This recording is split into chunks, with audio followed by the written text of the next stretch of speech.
Good morning, chillers! House tour ko na kayo dito sa aming ginawang mga curtain at mga ilang in-order pa sa amin ni Sir. So, ayan yung house nila. Napakalaki, chillers. Anyway, hindi na po bago sa akin yung mga ganito kalalaking bahay. At ang kagandahan lang din dito sa bahay na to, super alagang-alaga po ng katiwala dito na relatives din po ni Sir. Kanya-kanyang swerte talaga kung sino yung makakapag-alaga ng bahay ninyo. Ayan, so hindi naman porke kasi kamag-anak, maayos mag-alaga. Ngayon nga po, habang nagsushoot ako dito, naglilinis pa rin yung mag-asawa dito sa bahay. Grabe.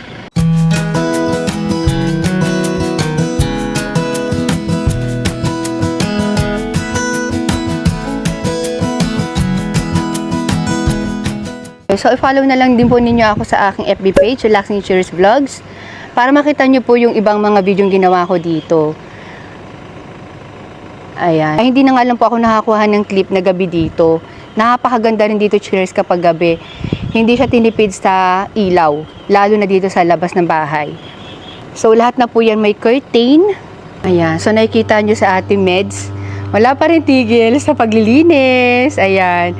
Mapapasana all na lang talaga kayo kapag ganito ka sipag or kalinis yung mag-aalaga ng dream house. Ayan. So, dito pa lang, oh. Kita nyo na?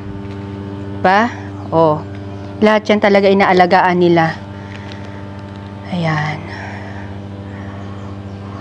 Oh. Yan, lahat na. So, ganyan yung outcome kapag may curtain na. So, dito sa bahay na to ay meron po ditong room. Para sa mga maid po ito. Ay. Kung mayroon kayo nakita mga pailang-ilang kalat, dahil nga naglilinis pa po sila. Anyway, hindi ko na kasi pwedeng antabayanan pa na matapos dahil nga po, kailangan ko na rin bumalik ng Manila. Tana dito. And lahat po ng mattress na yan ay sa amin po pinagawa. 4 inches thickness lang naman yan. Double deck. At alam nyo ba, halos minsan lang din puntahan itong bahay na to. Kagaya naman napapanood nyo sa akin sa mga vlogs. Malalaking bahay pero bihirang-bihirang puntahan ng may-ari. Yan, pasok tayo.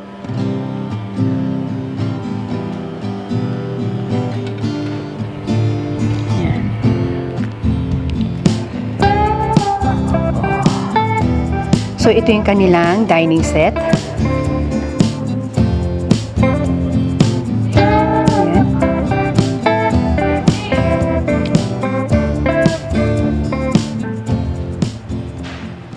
Bali, 8 seaters po ito. Yan. Hindi ko lang alam kung anong wood po yung ginamit dito, pero solid wood naman po siya. Ayan, hanggang ilalim. Tapos, ito pong lahat ng curtain na makikita nyo dito sa video na to ay kami po lahat ang nag-install niyan. So, hindi naman kasi lahat ng mga nanonood po dito ay napanood yung mga process ng mga nakaraang kong in-upload. So, ang kulay po nito ay beige, combination po ng chocolate brown. Sa mga magtatanong po pala, na 5 to 7 days po ang pag-i-install ng ganito kalalaking bintana. Halo-halo na po kasi ito. May bintana, may sliding door. Yan. At ito naman yung kanilang living room. Ayan. So, bali po yung sofa dito ay hindi po kami ang gumawa. Pero pwede po kami gumawa ng ganito. Kaya lang parang late na yata kami nakilala or napanood ng bumili nito. Kaya hindi na sila nakapagpagawa sa amin. Bali fabric po yung kanilang couch. Hindi ko na rin bubuhayin yung ilaw, chillers, ha. Bali loose cushion po yung couch nila. Sa mga gusto po ng ganitong design, pwede rin nyo na rin po naman kaming i-PM kung ganito yung design na napupusuan ninyo. Again, depende po yan sa klase ng bahay, sa aesthetic ng bahay, kung babagay po yung ganitong couch.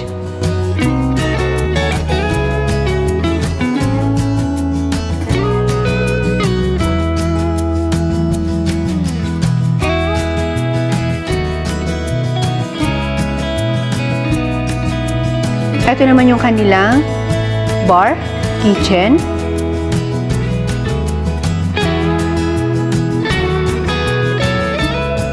Yan. At syempre, hindi mawawala ang dirty kitchen. At dito nga po kami nagluluto ng mga nakaraan. Ayan.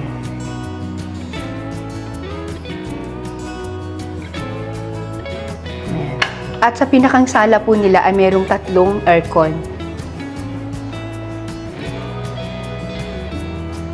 Sa laki ng bahay na to, hindi ho pwedeng isa lang ang aircon nila. Yan. At meron pa po sa second floor. At syempre, lahat po ng kwarto may aircon. Medyo malabo nga lang yung kuha dito dahil against the light. Pero ito, tanggalin ko muna yung tsinelas ko. At yan. Namnamin nga natin yung ganitong klase ng sofa na naka-fabric. Ayan, super lambot, napakasarap gamitin. Kaya lang po, may advice ko lang sa mga ganitong klase ng couch. Napakataas po talaga ng maintenance ng ganitong klase ng sofa. Talagang kailangan alagaan mo siya. Parang pag-aalaga mo sa karelasyon mo. Ganun. Lalo na kapag ganitong may pagka-corduroy siya, absorb na absorb po nito ang dumi. At nakakatakot talaga magkaroon ng stain to dahil mahihirapan po kayong tanggalin. Marami na po ako mga client na gustong-gusto yung ganito, kaya lang dinidiscourage ko sila. Dahil nga, mataas po talaga yung maintenance. Pero kung kayo ay mayroong kamag-anak o kaibigan, kapitbahay, na magaling mag-alaga ng bahay ninyo, lalo na sa mga furnitures, walang problema. Pwede naman kayong magpagawa ng ganitong klase ng sofa. Ayan, even sa mga iba po pong mga furnitures, katulad ng mga bed frame, kadalasan po kasi sa amin po, kapag fabric po ang ginagamit sa mga furnitures, mas mura sa amin. O katulad na lang, shout out kay Ate Meds na talagang hands-on yung mag-asawa sa pag-alaga dito sa bahay na to. Masarap naman talaga. Alam mo yung mawawala talaga yung stress mo sa buhay. Kapag ganito kaganda yung couch mo at ganito kaganda ang bahay mo. Chillers, hindi naman kailangan ganito kalaki. Pwedeng ganitong kaganda pero hindi ganito kalaki. And shout out din siyempre sa may-ari ng bahay. Maraming salamat po sa tiwala na sa dami na po ng mga furnitures ngayon at mga gumagawa ng mga curtain ngayon ay sa amin po talaga kayo nagtiwala. Kaya nga kahit sobrang tagal na namin dito, hindi talaga namin minadali yung paggawa dito. Kahit napakarami pa po ng kausap ko. Hanggang sa inabutan nga po kami ng house blessing and fiesta dito, pinush pa rin namin. Talagang inuna lang namin itong living room nila. Para kahit papano, hindi naman sobrang kalatingnan. At pumunta po kami sa 3rd floor at doon po talaga kami nagtrabaho. Yan. So, lahat naman nagagawa ng paraan kapag ka gusto.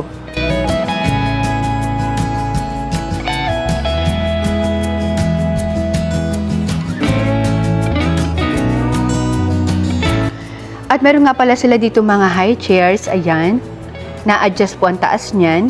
At nabili daw po yan sa Shopee kung hindi ako nagkakamali. At dito naman po yung isa kanilang simpleng living room. Ayan. So, ito naman po yung gawa sa kahoy. At kami naman din po ang gumawa ng mga cushion po dito. Ayan. So, ayusin natin ng konti.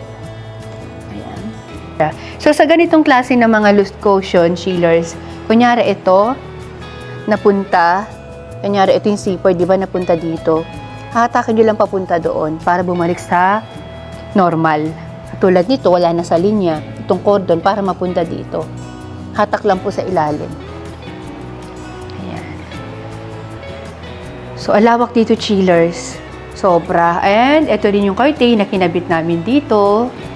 Ayan. At maraming salamat po dahil hindi pa sila sir nakakarating dito sa kanilang bahay ay talaga naman yung review ng mga bisita nila ay tuwang-tuwa. Sobrang na-satisfy daw po sila sa gawa namin. At talaga naman yung team ay tuwang-tuwa din at nakakawala po talaga ng pagod. Ayan, so yan sa Ate Meds. Sige pa rin, linis to the max pa yarn. Ayun, so yan yung kanilang living room. Ayan, so screenshot nyo na to, chillers, ha, kung gusto nyo po yung ganitong outcome ng curtain. Titingnan ko po yan kung babagay po sa bahay ninyo kasi hindi po lahat kung ano nilagay namin dito ay bagay rin sa bahay nyo kasi may mga bahay na puro gray, white.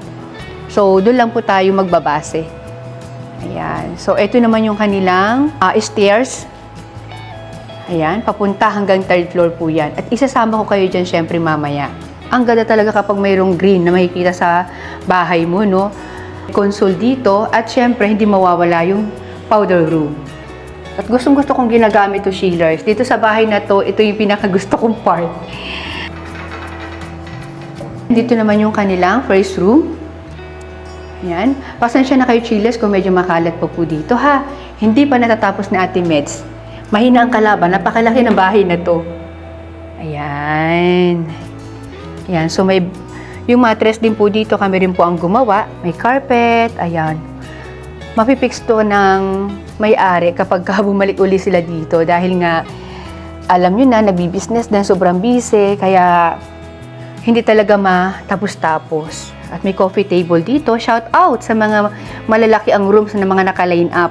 Ito po yung sinasabi ko sa inyo na kapag malaki po yung room ninyo, bagay na bagay maglagay ng coffee table. Napaka-importante niya sa kwarto. Kunyari, ayaw yung umalis, tinatamad kayo, dito lang kayo magkape, dito kayo mag-dinner, dito kayo mag-breakfast, walang problema. Kaya ako talaga nire-recommend ko yan sa mga rooms hanggat maaari mayroon kung kayang lagyan. Yan, yung mga curtain. Yan. So, chillers, sa mga nagtatanong po about sa mga curtain namin, kaya po medyo natataasan yung iba or namamahalan, hindi po kasi ako naglalagay ng curtain ng yung pinakang bintana lang kasi lumang uso na po yun. Kung gusto niyo talaga magmukhang elegant po yung bahay ninyo, ganyan po talaga ang ginagawa namin. Kahit sa ibang pagawaan, mapapansin niyo yan, sagad sa kisame hanggang baba. At talagang biga to biga or poste sa poste para mas maganda yung maging outcome. Again, depende po yan sa klase ng bahay. Meron po kasi mga bahay na hindi naman kailangan lagyan ng curtain. Ang babagay lang po ay blinds. So, ito naman yung sa kabila. Ayan. Super busy rin po ang may-ari ng kwarto na to. Ayan, may TV dyan. Siyempre, hindi mawawala ang CCTV. Tapos, yan. Ipasyal ko na rin kayo dito sa kanilang bathroom. Ayan, buksan natin ng ilaw. Napakaganda. Ay, nako. Mapapa-CR ka talaga nang wala sa oras. Ganon. Ayan siya. Ayan.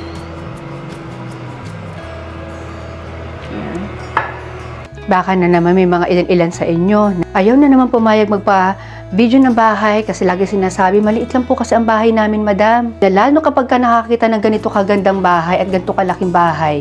Pero totoo, gusto rin naman talaga magpa-video or magpa-vlog. Huwag kasi kayong mahiya, chiller. Sabi ko nga sa inyo, wala sa laki ng bahay yan. Nasa nag-aayos din yan. At syempre, mas importante yung nakatira, hindi yung bahay mismo. Punta naman tayo ngayon sa second floor. Ayan. Okay. Ayan. So, ito naman yung kinabit namin dito. O, diba ang shala? Against the light nga lang, chillers, kaya hindi nyo masyado makita yung ganda ng curtain.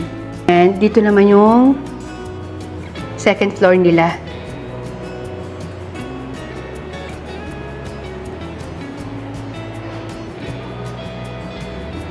Nagmukhang palasyo na talaga ang bahay.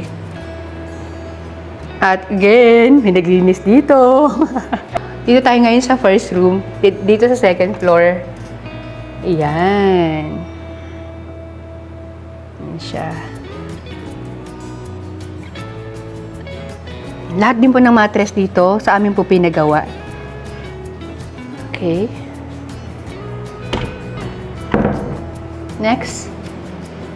Bago doon sa second room, meron ditong toilet sa pinakang gitna. Ang cute naman ito.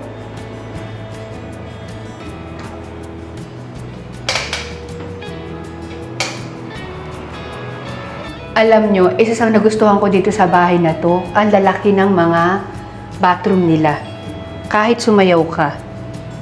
Hi. And, yung kanilang third room.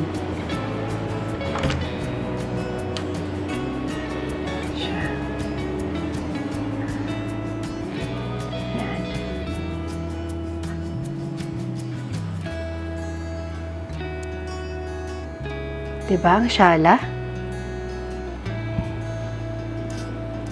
Yan. Kaya hindi pwede dito talaga ang iisa lang aircon. Ito naman yung aircon dito sa second floor.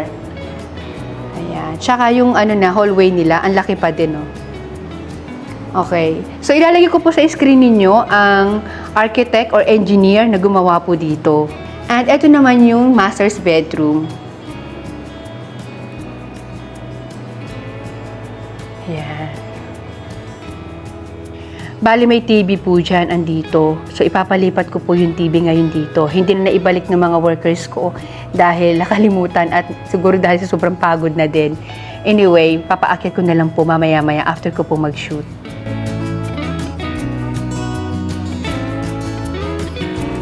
So, pati po yung mattress dito, kami po ang gumawa.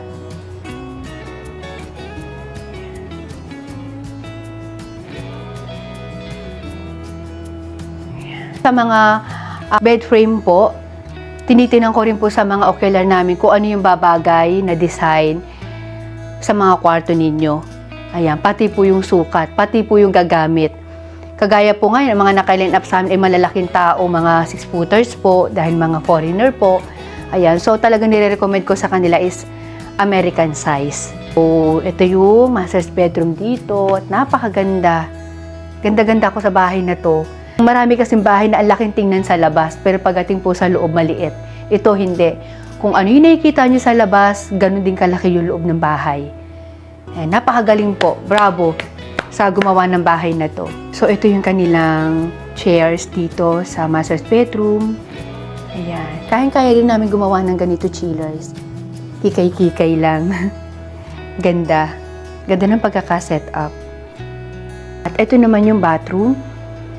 Mapapansin nyo may mga ganito pa kasi nga po, bihira nga lang talaga pumunta dito yung may-ari ng bahay. Bahay bakasyon na lang po kasi talaga ito.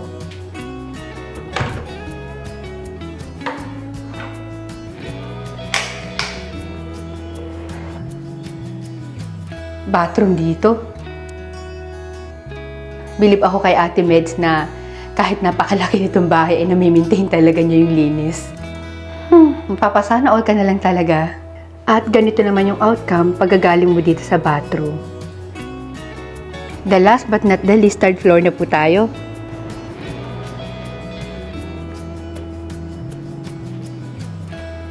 Halos same lang din po sa second floor.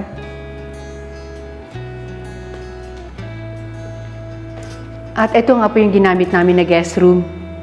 So kung ano yung itsura ng toilet sa baba, halos same lang din po dito.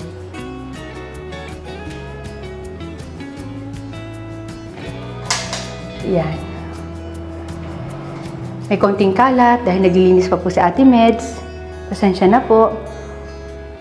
Sige, okay lang. Papakita ko rin mamaya. Mamaya na lang po. Pagka ano na ng driver. Kutulog pa kasi. Grabing puyat.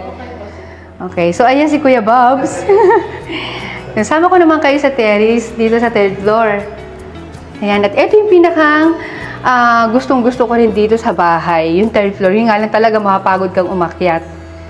Alam niyo yung nandun kayo sa kwarto, pag open nyo ng curtain, makikita nyo ang ganda ng lake. Ayan siya. So, ito na yung pinakantaas ng bahay nila. Ayan. Andyan nga yung aking kasama, tulog. Ayan. Sobrang puyat. Anyway, lahat naman po kami. Ako nga, chillers, halos 1 oras lang po yung tulog ko. At ang oras ngayon ay 12:30 na ng tanghali. So, yan. Mas maganda nga sana, chillers, ang kuha dito kapag kagabi. Lalo't bukas yung mga ilaw. Kaya lang po, wala na, hindi ko talaga makukunan. Anyway, may mga vlog naman po ako sa pag-i-install. So, may imagine nyo na yan kung gaano kaganda. At ginising ko na nga dyan si Niknik para ayusin yung TV dahil hindi naman kakayanin ni Kuya Bobby yan.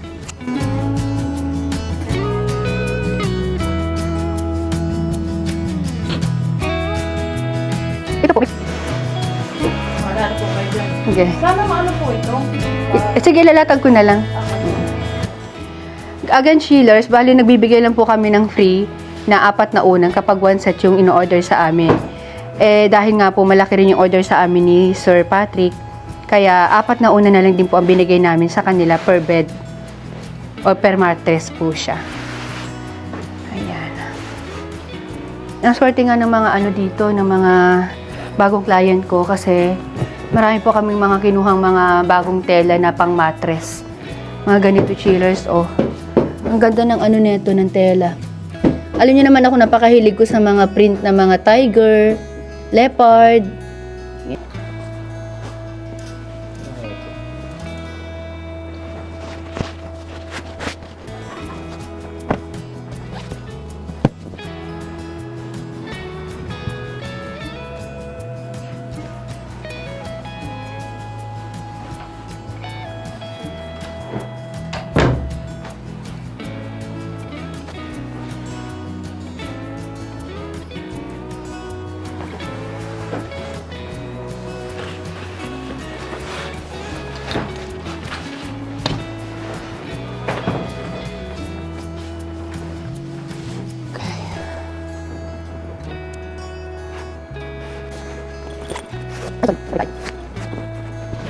Yung mga kasama namin, nakatulog na kami, wala pa.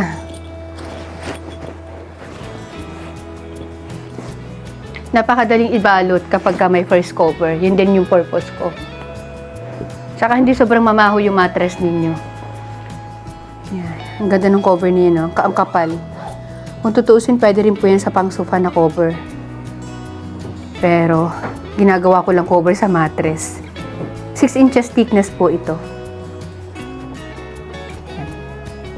Hindi ko yan kinover nung nakaraan dahil nga ako yung gagamit ng bed. Kaya nagdala na rin ako ng bedsheet ko. Siya. Ayan. So, mas okay naman yan yung cover. Kaya ito, ipapalagay ko na lang muna dito kay Niknik. Huwag mo na siyang ibalot. Dito na lang muna sa cabinet. Ay, nakalak. Drawer natin. Ayan.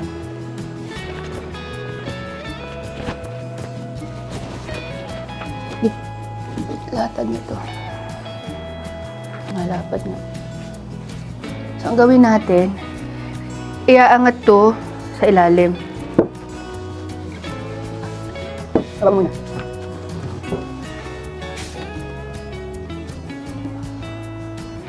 Ang ganda ng outcome chillers. Ay nako, ito kagandahan ka make ka. Kahit malayo ako sa inyo, rinig na rinig niyo yung boses ko. Sa pagkaganito naman chiller, sa pag-aayos naman ng curtain, madali lang yan. Sundin nyo lang po yung pinakang tupi. Tapos i-ano nyo lang, pantay-pantay nyo lang yan. Yan. Yung madali lang. Kapag kasi na rin nyo kasi yan, babalik ulit sa dati. Baga, ano lang. Kapa-kapa lang, ano.